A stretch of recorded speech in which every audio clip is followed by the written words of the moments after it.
جامع ترمذی کی حدیث پاک روایت کرنے والے حضرت حذیفہ بن یمان رضی اللہ تعالیٰ عنہ فرماتے ہیں میں نے اپنی والدہ محترمہ سے اجازت لی امی جان مجھے اجازت دیں میں رسول اللہ کی بارگاہ میں حاضر ہو کر نماز مغرب ادا کروں گا اور آقا سے کہوں گا یا رسول اللہ میری والدہ کے لیے دعائے مغفرت فرما دیں۔ حضرت حذیفہ فرماتے ہیں میں حاضر خدمت ہوا، پیارے آقا کی بارگاہ میں نماز مغرب ادا کی، رسول اللہ مغرب کے بعد عشاء تک میرے کریم آقا نوافل پڑھتے رہے، میرے کریم آقا نے نماز عشاء ادا کی، رسول اللہ صلی اللہ تعالی علیہ وآلہ وسلم مسجد نبوی سے باہر نکل گئے، باہر تشریف لے گئے، کہتے میں بھی پیچھے سے آہستہ قدموں سے میں بھی پیچھے آ رہا تھا، میرے کریم آقا نے محسوس کیا میرا غلام پیچھے آ رہا ہے، میرے کریم آقا نے ابھی پیچھے مڑ کے نہیں دیکھا، میرے کریم آقا نے ابھی دیکھا نہیں کہ آنے والا کون ہے، مگر رب کریم نے اپنے نبی کو وہ شان عطا فرمائی ہے۔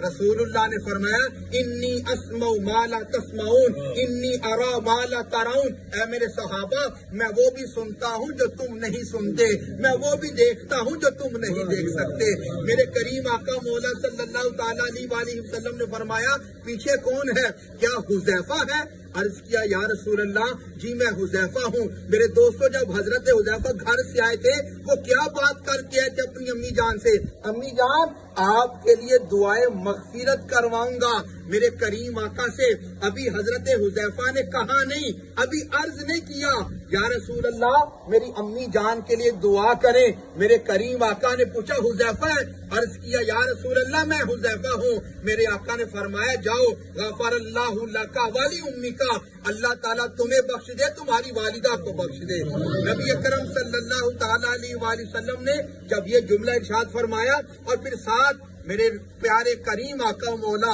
صلی اللہ تعالیٰ علیہ وآلہ وسلم نے فرمایا اے حذیفہ ابھی بھی ایک فرشتہ آیا تھا اور اس فرشتے نے آ کے مجھے یہ خوشخبری دی، سلام کیا اور بشارت دی یا رسول اللہ